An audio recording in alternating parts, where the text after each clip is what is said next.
بسم الله الرحمن الرحيم.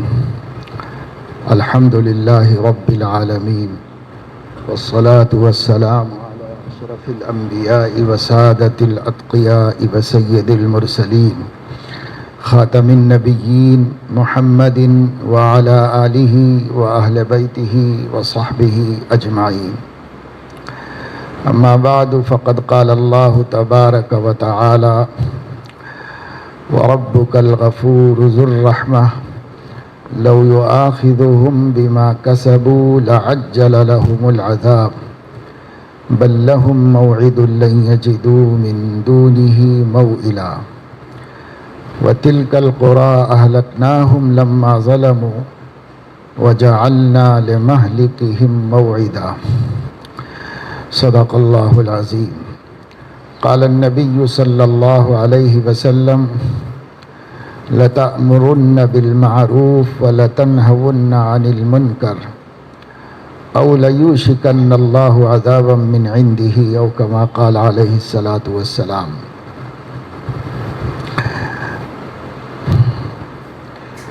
یہ دعوت و تبلیغ کے تحت چلنے والا ہفتہ واری اجتماع ہے، جس میں دین کا مذاکرہ کیا جاتا ہے اور دین کی دعوت اور دین کے پھیلانے کے سلسلے میں گفتگو کی جاتی ہے۔ میں نے سوچا کہ کیا عنوان اختیار کیا جائے۔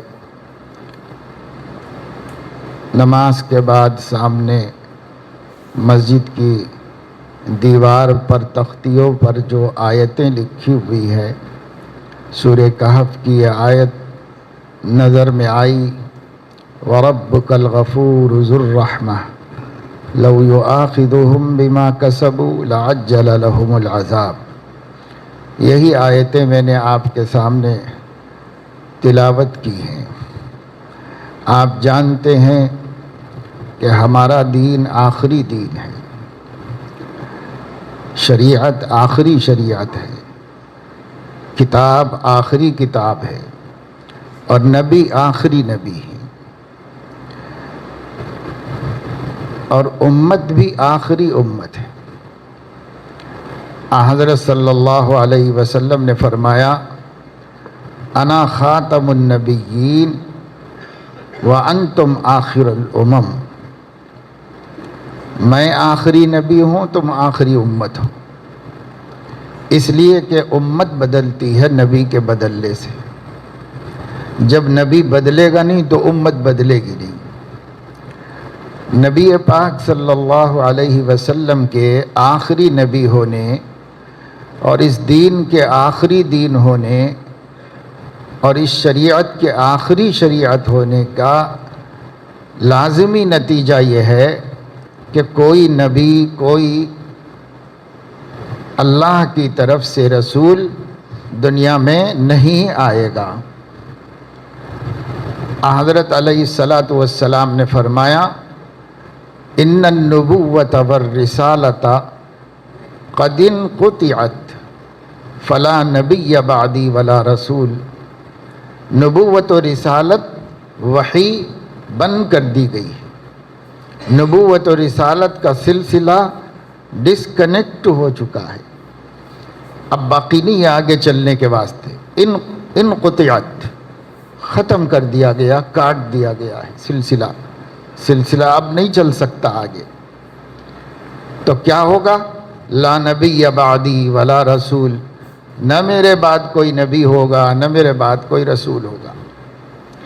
پہلے زمانے میں ایک نبی دین کی دعوت لے کر آتا تھا، لوگوں پر محنت کرتا تھا، انہیں اللہ سے جوڑتا تھا، انہیں عبادت و بندگی کا سلیقہ سکھاتا تھا، اور اس کے بعد جب اس کا انتقال ہو جاتا تو رفتہ رفتہ لوگ نفس و شیطان کے بہکاوے میں آ کر اس نبی کی دی ہوئی دعوت و شریعت سے ہٹ جاتے تھے، جس کو گمراہ ہونا کہتے، بھٹک جانا کہتے۔ عربی میں اس کو ضلالت کہا جاتا ہے۔ تو گمراہ ہو جاتے تھے، اپنا رستہ بھول گئے اور غلط رستے پہ پڑ گئے۔ تو اللہ تبارک و تعالی شانہ کچھ دن تک ان کو مہلت دیتا، پھر ان کی ہدایت کے واسطے نئے نبی کو بھیج دیتا۔ کوئی اور رسول آ جاتے، کوئی اور نبی آ جاتے اللہ کی طرف سے۔ نبی کون ہوتے ہیں؟ اللہ کے بندوں ہی میں سے اللہ کسی بندے کو اپنے خطاب کے لائق بنا کر ان کو پیغام بھیجتا ہے، وہ دوسروں تک پہنچا دیتے۔ انسانوں ہی میں سے ایک انسان ہوتا ہے، اللہ چنتا ہے کسی کو، بلکہ ازل میں چن لیا تھا اللہ نے سب کو، اور آخری نبی کو بھی چن لیا تھا۔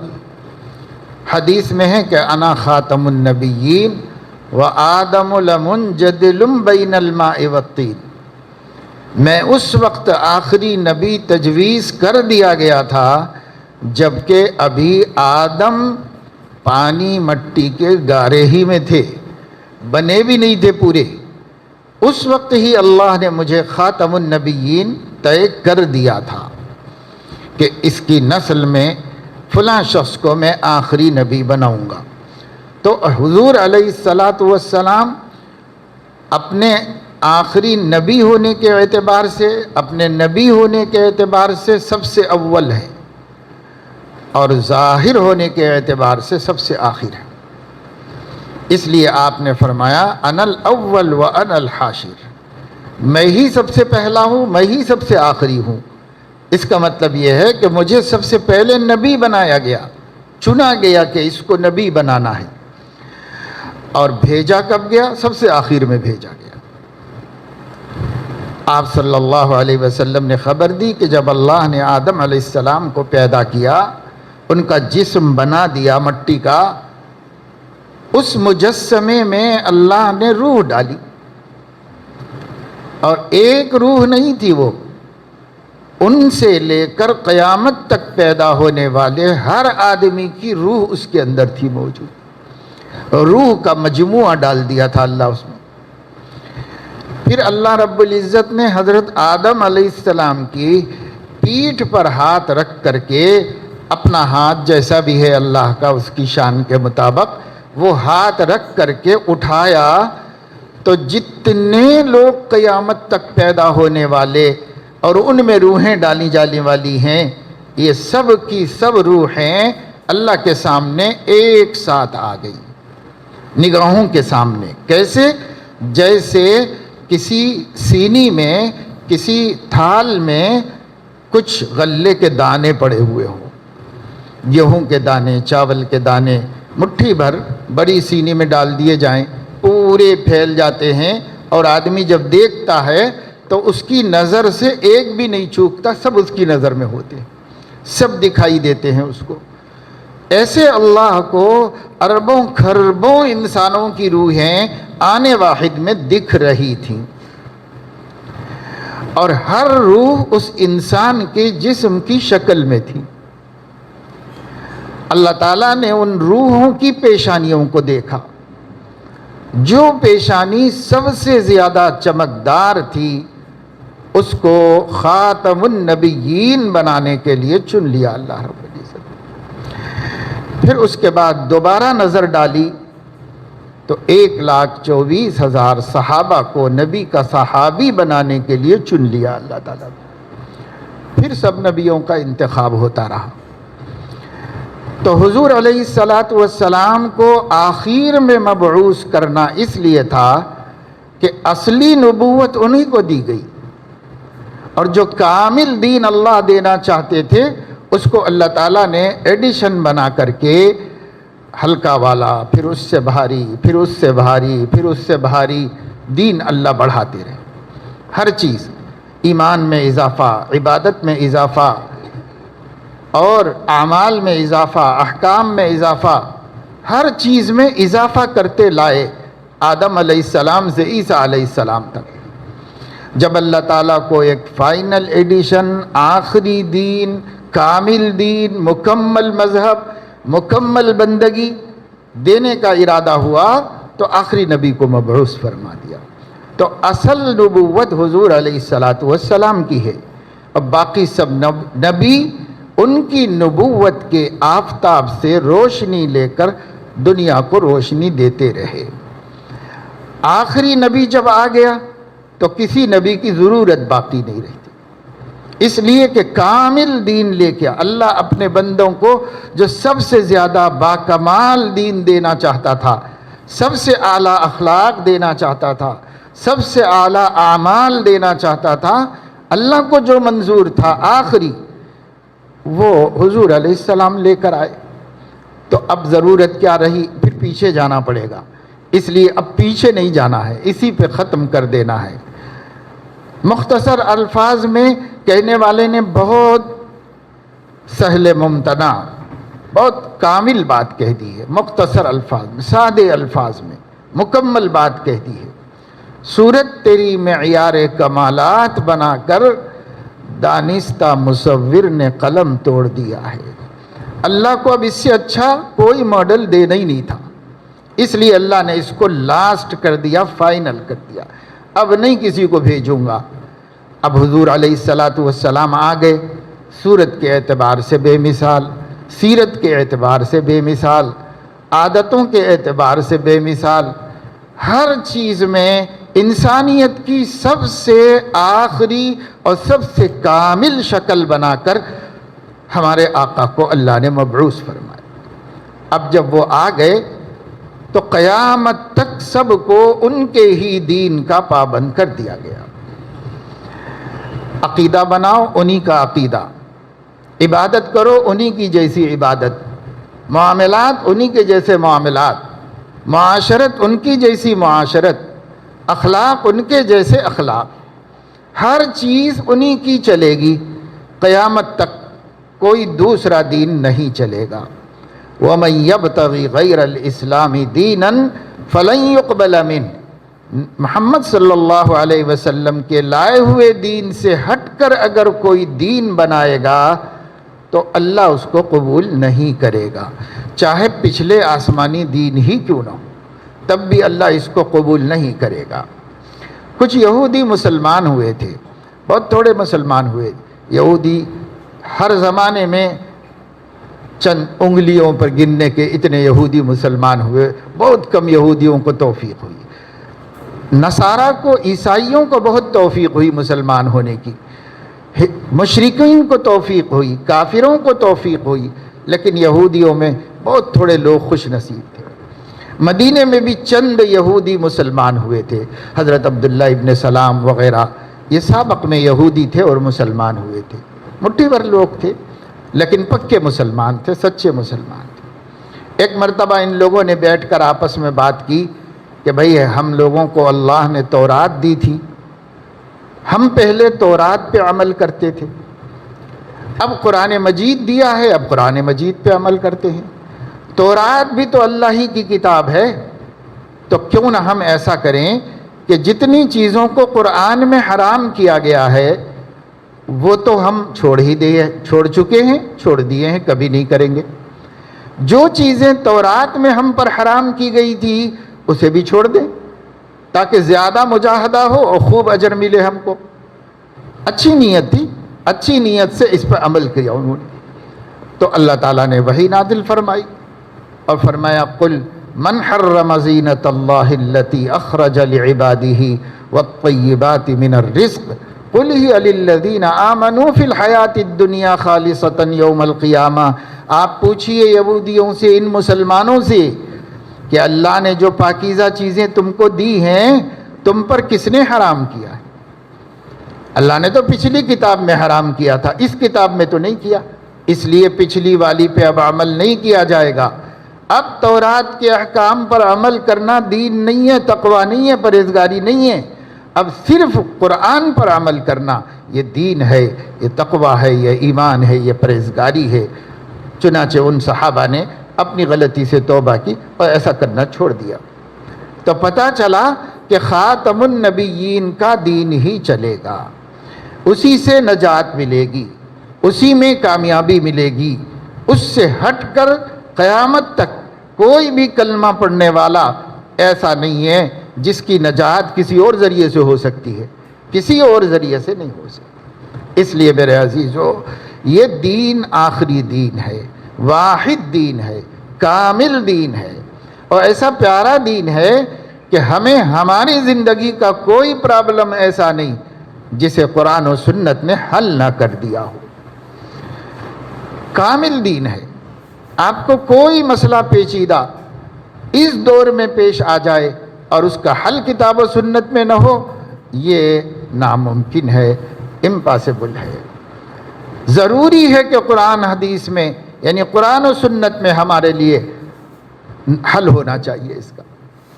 چنانچہ قیامت تک مسلمانوں کے ہر مسئلے کا حل اللہ نے اس دین میں رکھ کر ہمیں اس دین کا پابند کر دیا ہے۔ یہ اور بات ہے کہ ہمیں کوئی ڈاؤٹ ہوتا ہے، ہم علماء سے رجوع نہیں کرتے۔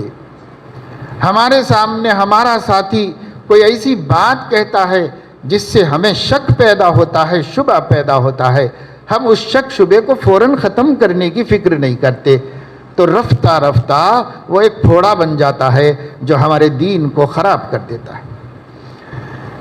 اس لیے قرآن و سنت کی تعلیم یہ ہے کہ ڈاؤٹ دل میں باقی نہیں رکھنا چاہیے۔ کوئی بھی بات اللہ کے بارے میں، نبی کے بارے میں، قرآن کے بارے میں، اسلام کے بارے میں، اسلامی احکامات کے بارے میں آپ کے دل میں پیدا ہوا یا کسی اور نے آپ کے سامنے کہہ دیا جس سے آپ کو ڈاؤٹ ہو گیا، ایسا ہو سکتا ہے، سماج میں ہوتا ہی رہتا ہے۔ صحابہ میں بھی ایسا ہو جاتا تھا، کبھی ان کو ہی وسوسہ آ جاتا، کبھی کوئی دوسرا ان کے اندر وسوسہ پیدا کر دیتا، تو وہ لوگ باقی نہیں رکھتے تھے۔ باقی نہیں رکھنے میں فائدہ ہے۔ سیدنا عمر فاروق رضی اللہ تعالیٰ عنہ حدیبیہ کے موقع پر جب روک دیا گیا تھا نبی کو اور مسلمانوں کو عمرہ کرنے سے، اب مسلمانوں کو کتنی تکلیف ہوئی، آج ہم سنتے ہیں تو تکلیف ہوتی ہے، تب جو ساتھ میں مسلمان تھے، نبی نے خواب دیکھا تھا کہ میں عمرہ کیا ہوں، وہ خواب سنایا صبح میں صحابہ کو، آج رات میں نے خواب دیکھا ہے کہ میں عمرہ کر رہا ہوں۔ کافی دن ہو چکے تھے مکہ چھوڑ کے، سب مہاجرین کہنے لگے یا رسول اللہ ارادہ فرما لیجئے، ہم بھی ساتھ میں چلتے ہیں، عمرہ کریں گے۔ تو آپ نے ارادہ کر لیا اور صحابہ نے بہت بڑی تعداد نے ارادہ کر لیا، سب مل کے گئے تو دشمنوں نے مکے باہر روک دیا اور یہ پیغام بھیجا کہ آپ نہیں آ سکتے مکے میں اور آپ کو ہم اجازت نہیں دیں گے داخل ہونے کی، آپ واپس چلے جائیں۔ تو حضور علیہ السلام نے صورتحال دیکھ کر صحابہ سے یہ فرمایا، آج میں مشرکین کے ساتھ ہر اس سمجھوتے کے لیے تیار ہوں جس میں امن و امان ہو، امن کے لیے ہر سمجھوتا کرنے تیار ہوں۔ پھر ان لوگوں نے سفارت کاری کی، لوگ آتے گئے جاتے گئے پوچھتے گئے، بات ہوتی رہی، آخر میں یہ طے پایا کہ اب تو چلے جائیں واپس، اگلے سال آئیں، اور اگلے سال صرف 3 دن کے لیے آئیں، بغیر کسی اسلحہ کے لیے آئیں، اور صرف عمرہ کر کے واپس چلے جائیں 3 دن کے اندر۔ اور اس مرتبہ تو نہیں آنا ہوگا، اس مرتبہ تو جانا ہی ہوگا، واپس چلے جائیں۔ حضور علیہ السلام قربانی کے جانور ساتھ میں لے کے گئے تھے۔ جب قربانی کا جانور ساتھ میں لے کر پہنچتا ہے عمرہ کرنے والا، حج کرنے والا، تو حج کرنے والے کے لیے لازم ہوتا ہے کہ قربانی کرنے سے پہلے احرام نہ کھولے۔ اب کتنی بڑی پریشانی ہو گئی مسلمانوں کو، اللہ کے نبی کو، حتی یبلغ الہدی محلہ، حرم میں قربانی جائے گی جانور اور حرم میں ذبح ہوگا، اس وقت تک احرام ختم نہیں ہو سکتا۔ اللہ تعالیٰ نے احکام نازل فرمائے احصار کے، یعنی کسی کو مجبوراً روکا جائے تو وہ وہیں پر قربانی کر کے اپنا احرام کھول لے سکتا ہے۔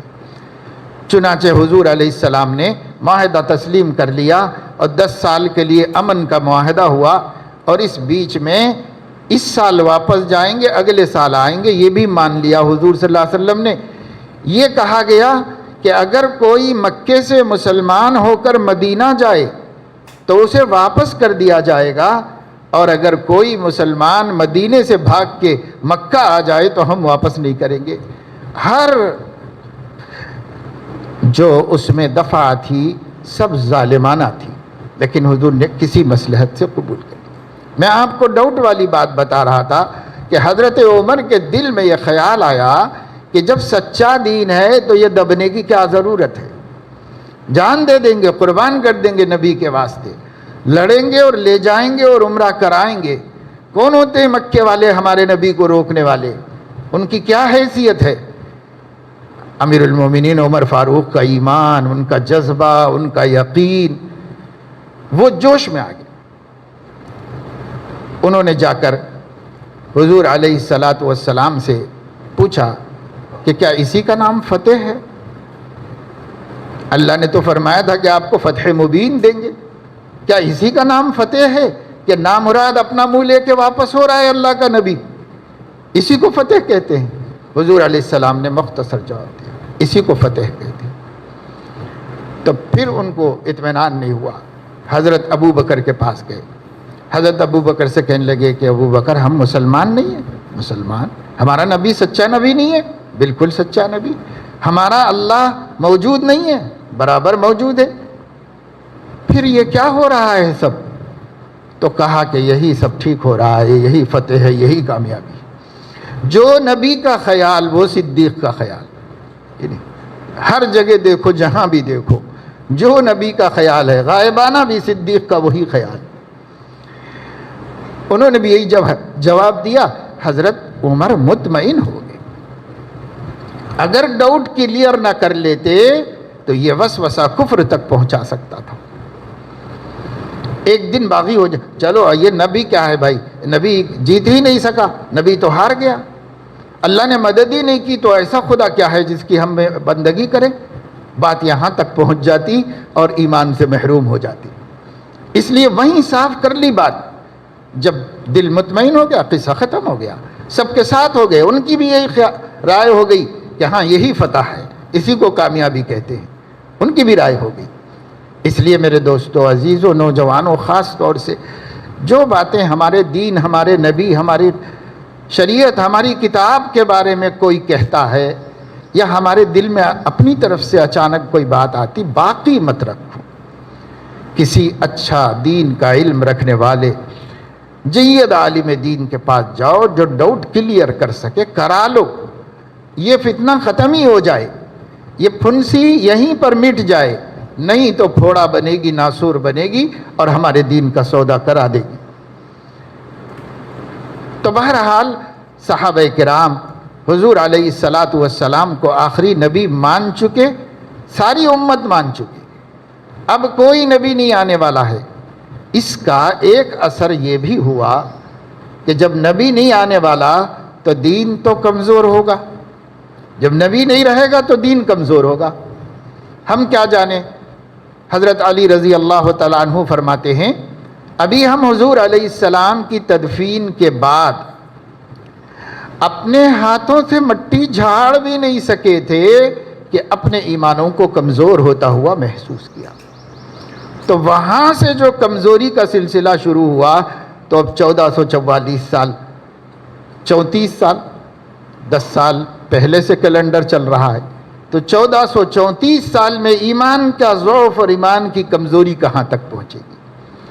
پہلے زمانے میں 50 سال، 100 سال بھی نہیں گزرتے تھے کہ لوگ سارے کے سارے بگڑ جاتے تھے تو دوسرا نبی آ کر ان کی ہدایت کا انتظام کرتا تھا۔ ہمارے 1400 سال ہو گئے، ہمارے پاس کوئی نبی نہیں، دوسرا آنے والا نہیں، اور آیا بھی نہیں، آئے گا بھی نہیں، پھر بھی یہ دین زندہ سلامت ہے تو کیسے سلامت ہے؟ یہ صرف اس وجہ سے کہ اس دین میں ختم نبوت کی برکت سے امر بالمعروف نہی عن المنکر کا کام امت کے ذمے کر دیا گیا۔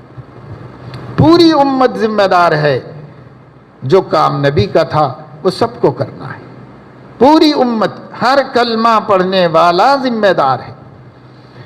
ہاں یہ ضرور ہے کہ اپنی اپنی وسعت میں کرے گا، اپنے علم کے مطابق کرے گا، اپنے اختیار اور اپنی قوت و قدرت کے مطابق کرے گا، مگر کرے گا ہر امتی۔ ہر امتی کے ذمے ہے کہ یہ کام کرے. عوام اپنی سطح پہ کریں، علماء اپنی سطح پہ کریں، سب کریں گے امر بالمعروف نہی عن المنکر. کوئی نہیں کہہ سکتا کہ ارے میں خود گناہ گار آدمی ہوں بھائی، میں کیا دوسرے کو بولوں. نہیں، بے نمازی بھی نماز کی دعوت دے، بے روزے دار بھی روزے کی دعوت دے، گناہ گار بھی گناہوں سے بچنے کے لیے دوسروں کو کہے. سب کو کرنا پڑے گا، سب کی ذمہ داری من حیث الامت ہے. امتی ہیں تو کام کرنا ہے، امتی ہیں تو دین کی دعوت دینا ہے، ہر ایک کی ذمہ داری ہے. ہاں بھئی یہ بات دھیان میں رہے کہ عقائد کے بھی احکام ہیں، عبادت کے بھی احکام ہیں، معاشرت کے بھی احکام ہیں، لین دین کے بھی احکام ہیں، اور امر بالمعروف نہی عن المنکر کے بھی احکام ہیں. احکام کی پابندی تو قدم قدم سب کو کرنی، کیا چھوٹا کیا بڑا، حتیٰ کہ نبی بھی مستثنا نہیں. حضرت علیہ السلام نے فرمایا وَبِذَلِكَ أُمِرْتُ وَأَنَا أَوَّلُ الْمُسْلِمِينَ. جو دین تم لوگوں کو میں بتاتا ہوں میں بھی اس کا حکم دیا گیا ہوں، اور میں پہلے عمل کرتا ہوں، پھر آپ کو بلاتا ہوں اس کی طرف اور اس کی طرف دعوت دیتا ہوں. فَاسْتَقِمْ كَمَا أُمِرْتَ وَمَنْ تَابَ مَعَكَ وَلَا تَطْغَوْا. اے نبی صلی اللہ علیہ وسلم، آپ کو اللہ نے دین کا جو حکم دیا ہے جمے رہیے. فاستقم، ثابت قدم رہیے، کما امرتا، جیسے آپ کو حکم دیا گیا ہے. تو جب یہ دین کے نبی بھی پابند ہیں تو ہم لوگوں کو کیا چھوٹ مل سکتی ہے؟ ہم تو امت ہیں، نبی ہمارے لیے مبعوث کیا گیا ہے. جب اس کو بھی پابندی کرنا ہے اور اس کے لیے بھی کوئی چھوٹ نہیں ہے تو ہمارے لیے کیسے چھوٹ ہو سکتی ہے؟ وَاعْبُدْ رَبَّكَ حَتَّى يَأْتِيَكَ الْيَقِينُ. اے نبی، اپنے رب کی بندگی موت آنے تک کرتے رہیے. اور فرمایا وَأْمُرْ أَهْلَكَ بِالصَّلَاةِ وَاصْطَبِرْ عَلَيْهَا. اپنے گھر والوں کو نماز کا پابند بنا کے رکھیے اور آپ بھی جمے رہیے، آپ بھی ناغہ نہیں کر سکتے. پورا قرآن کھول کے ہمارے سامنے رکھ رہا ہے. اللہ نے اپنے پیغمبر کو بھی اس دین سے مستثنا نہیں کیا ہے. پیغمبر کو بھی اس پر عمل کرنا ضروری تھا اور انہوں نے بھی اس پر عمل کیا ہے. تو امتی کیسے چھوڑ دیے جائیں گے؟ ہم لوگوں کی بھول یہی ہے کہ ہم سمجھتے ہیں کہ ہمارے لیے کوئی رعایت ہوگی. کسی کے لیے کوئی رعایت نہیں. سب کو اللہ کے دین پر جمنا ہے، سب کو اللہ کے دین پر مضبوط رہنا ہے. حالات، حوادث، مصائب، مشکلات آتے رہتے ہیں، سب کو آئے ہیں، پچھلے نبیوں کو بھی آئے ہیں، پچھلی امتوں کو بھی آئے ہیں، صحابہ کو بھی آئے ہیں، آپ کو بھی آئیں گے. آنے دو. حالات و مصائب و مشکلات کی وجہ سے دین چھوڑیں گے؟ دین نہیں چھوڑ سکتے. نہ دین کو چھوڑ سکتے ہیں نہ دین کی دعوت کو چھوڑ سکتے. دونوں کام ہمیں برابر اور مسلسل کرتے رہنا چاہیے. خود عمل کرنا، دوسروں کو دعوت دینا. اپنی عمل میں کوتاہی ہو جائے تو اللہ سے توبہ کر لینا اور معاملے کو درست کر لینا. اگر ہم نے ایسی غلطی کی ہے جس میں حقوق کا معاملہ جڑا ہوا ہے تو حقوق ادا کر کے توبہ کرنا. جیسے فرض نمازیں چھوڑی ہیں تو جب تک ادا نہیں کریں گے توبہ قبول نہیں ہوگی. فرض روزے پچھلے دنوں کے باقی ہیں، جب تک رکھیں گے نہیں اس کی توبہ قبول نہیں ہوگی. فرض زکاتیں نہیں دی ہوئی باقی رکھی ہیں، جب تک ان زکاتوں کا حساب کر کے لوٹا نہیں دیں گے توبہ قبول نہیں ہوگی. یہ حقوق ہیں، حقوق ادا کرنے کے بعد توبہ قبول ہوتی ہے. کسی کی میراث دینا باقی ہے، کسی کی تقسیم میں ناانصافی ہم نے کی ہوئی ہے، کسی کا حق ڈبایا ہوا ہے، کسی کا قرض مارا ہوا ہے، کسی پارٹنر کو دھوکہ دیا ہوا ہے، کسی کو غیبت کر کے اس کی آبرو اور عزت کو رسوا کیا ہے. یہ سب حقوق ہے. اس کی توبہ حقوق کے ادا کرنے کے بعد قبول ہوتی ہے. باقی جتنی اللہ تعالیٰ کے حق میں کمیاں ہوئی ہیں بس جب شرمندگی سے توبہ کر لو اللہ معاف فرما دے گا، لیکن حقوق ادا کرنا ہوگا۔ ہمارے ذہن میں نہیں، یہ بہت سے لوگ سمجھتے ہیں اور بعض لوگوں سے کہتے ہوئے سنا بھی۔ کوئی مقرر صاحب تقریر کرتے ہیں، ان کا ویڈیو چلا، اس میں وہ کہہ رہے ہیں ان الحسنات یذہبن السیئات کا مطلب یہ ہے کہ آپ جب بھی نیک بنیں گے پچھلا سب معاف ہے، اب یہاں سے صرف آپ نیک بنے، یہاں سے بنے، پچھلے کا حساب نہیں ہوگا۔ جہالت کی انتہا، کوئی عالم یہ نہیں کہتا، صحابہ بھی یہ نہیں سمجھتے تھے، کوئی بھی نہیں کہتا تھا، یہ سب کہتے تھے پچھلے میں جو حقوق ہے وہ ادا کرنے پڑیں گے، وہ حقوق ادا کر کے ہی توبہ قبول ہوگی۔ ہاں آگے اچھے بن گئے ہیں، نیک بن گئے ہیں، بہت اچھا ہے، یہاں سے اللہ راضی ہو گیا، خوش ہو گیا، لیکن پچھلا حساب کتاب کرنا پڑے گا۔ جتنی نمازیں بچی ہوئی ہیں رکھنی پڑیں گی، جتنے فرض روزے باقی ہیں رکھنے پڑیں گے، یہ کمپلسری ہے، یہ سب علماء کے نزدیک۔ لیکن لوگ اپنی عقلوں سے جھوٹ بات چلا دیتے ہیں، اور جھوٹی بات سے کتنے لوگ دھوکے میں پڑے ہوئے ہیں کہ صاحب یہاں سے نمازی بن گیا، اب اللہ تعالیٰ مجھے پچھلا معاف کر دیں گے۔ ایسا نہیں ہے، یہ بات صرف کافر کے بارے میں کہی گئی ہے۔ الاسلام یہدم ما کان قبلہ، جو پہلے کافر تھا اب مسلمان ہوا، مشرک تھا مسلمان ہوا، یہودی تھا مسلمان ہوا، عیسائی تھا مسلمان ہوا، تو پچھلا معاف اور یہاں سے حساب شروع ہوگا، اس کا کھاتا ایمان کے دن سے شروع ہوگا۔ یہ مسلمانوں کے لیے نہیں ہے، مسلمانوں پر اللہ کا فضل یہ ہے کہ اللہ نے ان کو پیدائشی مسلمان بنایا ہے۔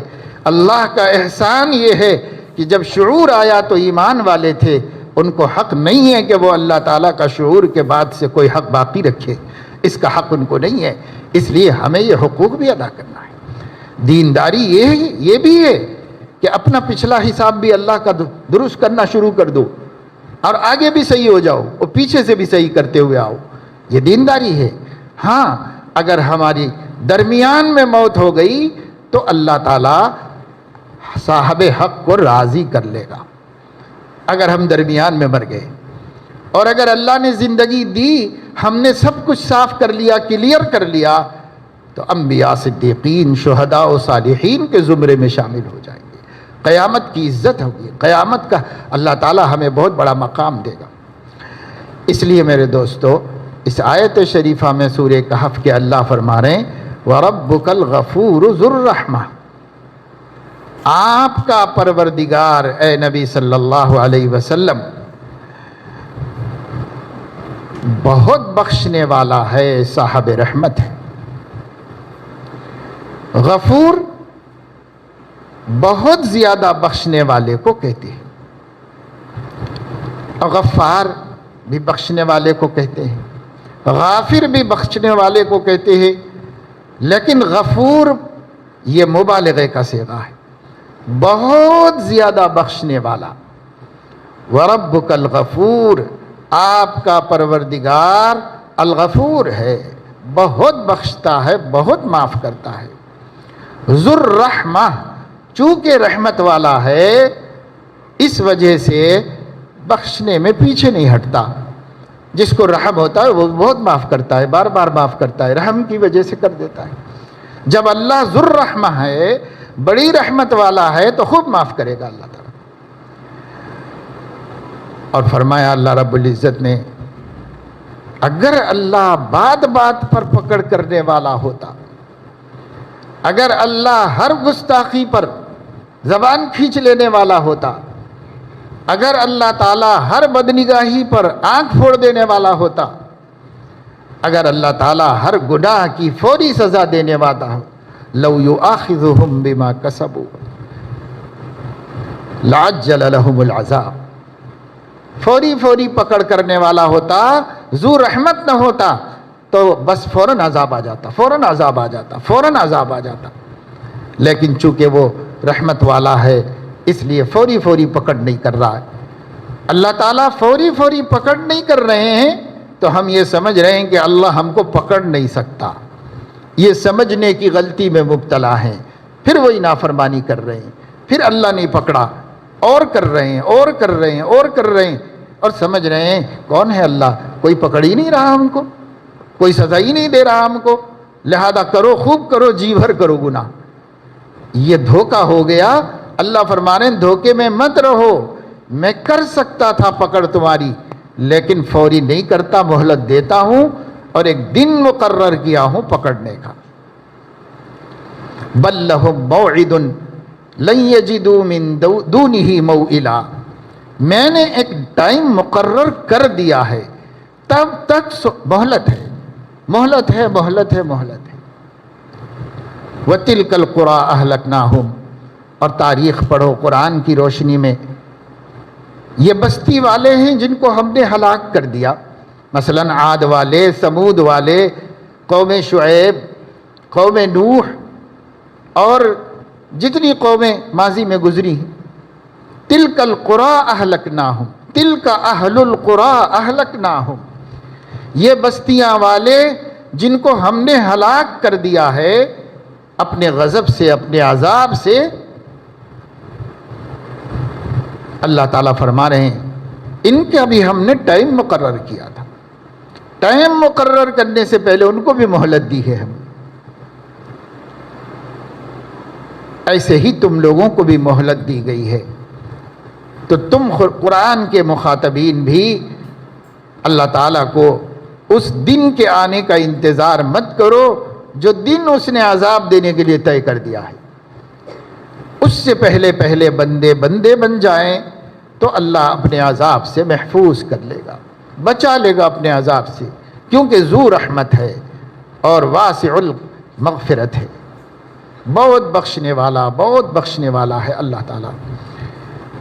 اس لیے بھائی یہ مبارک مہینہ رمضان المبارک چل رہا ہے، اور اس مہینے میں اللہ نے ماحول بہت اچھا بنا دیا ہے، عبادت والا ماحول، تقوی والا ماحول، گناہوں سے بچنے والا ماحول، خلق خدا کی خیر خواہی والا ماحول اللہ نے ہمیں دیا ہوا ہے۔ تو اس ماحول کا فائدہ اٹھاتے ہوئے ہمیں خود اپنے دین پر مضبوطی سے جمنے کی مشق کرتے ہوئے اللہ کے بندوں کو جو دین سے دور ہیں دین سے قریب کرنے کی جد و جہد کرنا ہے۔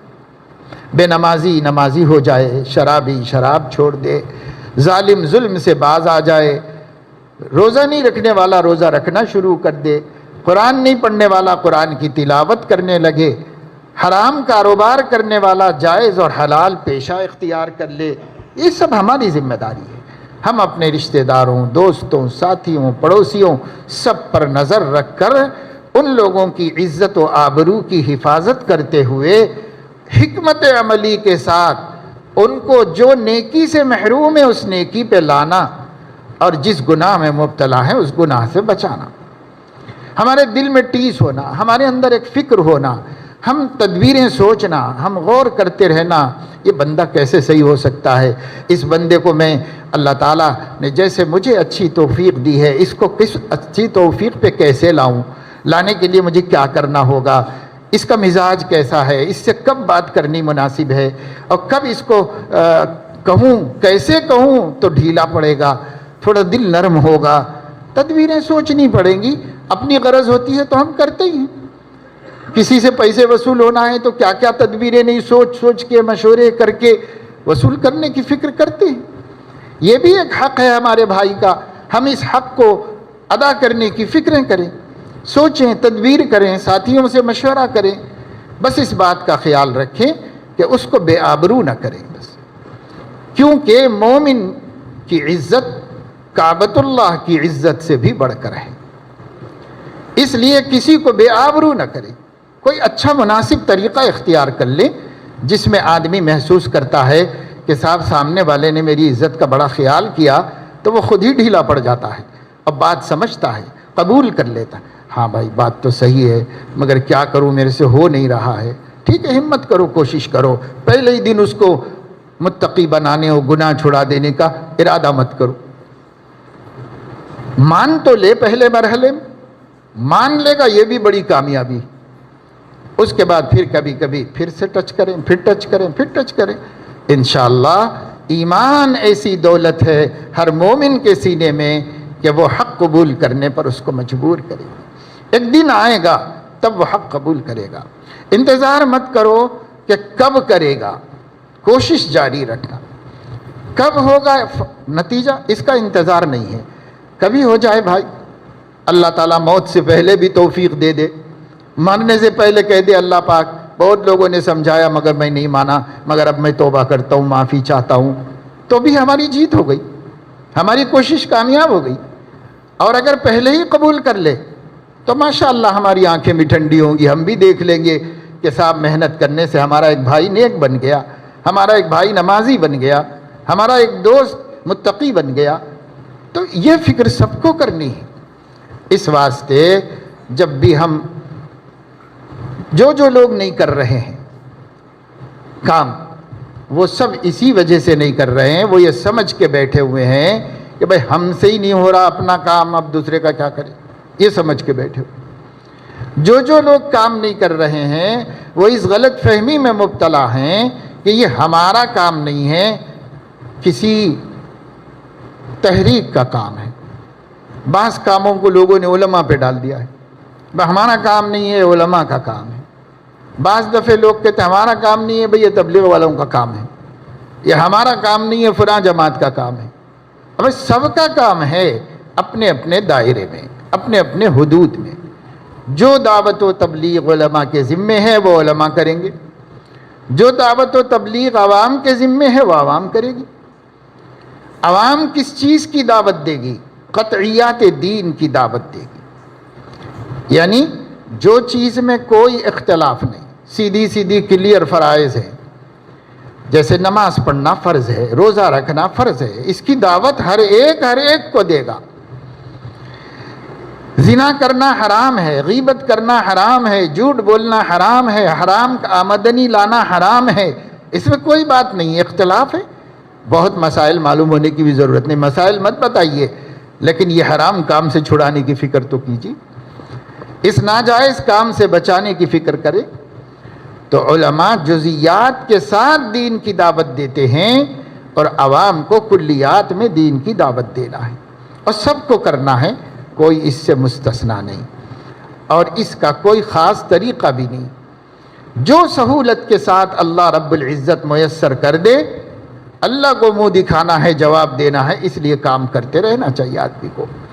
ایک سہل کام دعوت و تبلیغ کا بھی ہے، عام آدمی سہولت کے ساتھ لوگوں تک پہنچ سکتا ہے، لوگوں کو نماز کی دعوت دے سکتا ہے، اس میں کوئی زیادہ پریشانی نہیں، زحمت نہیں، مشقت نہیں۔ اس کام کے اندر اپنے آپ کو لگائے، کسی طریقے سے کرو مگر کرتے رہو، نہیں کرو گے تو یاد رکھو اپنے عمل سے نجات نہیں ہوگی۔ کتنا ہی متقی ہوگا، کتنا ہی پرہیزگار ہوگا، اپنے عمل سے نجات نہیں پائے گا۔ اگر اس نے بندوں پر اپنی طاقت بقدر محنت نہیں کی تو اللہ پہلے اس کو پوچھیں گے کہ تو خود غرض کیوں بن گیا تھا،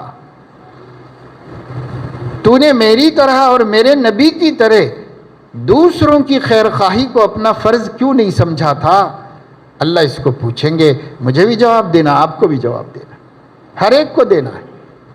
اس لیے خود نیک بننا، دوسروں کو نیک بنانا ایک ایسا فریضہ ہے جس میں ہمیں کوتاہی اور کبھی نہیں کرنا چاہیے۔ اللہ تعالیٰ اپنے فضل و کرم سے ہم سب کو توفیق عمل نصیب فرمائیں، اور ہم لوگوں کو اپنے دین کی محنت کرنے اور دین کی دعوت کے لیے جد و جہد کرنے، قربانی دینے کی، اور جس قدر ہم سے ممکن ہے اتنی کوشش کرنے کی اللہ ہم سب کو توفیق نصیب فرمائے۔ آمین۔ وآخر دعوانا ان الحمد للہ رب العالمین۔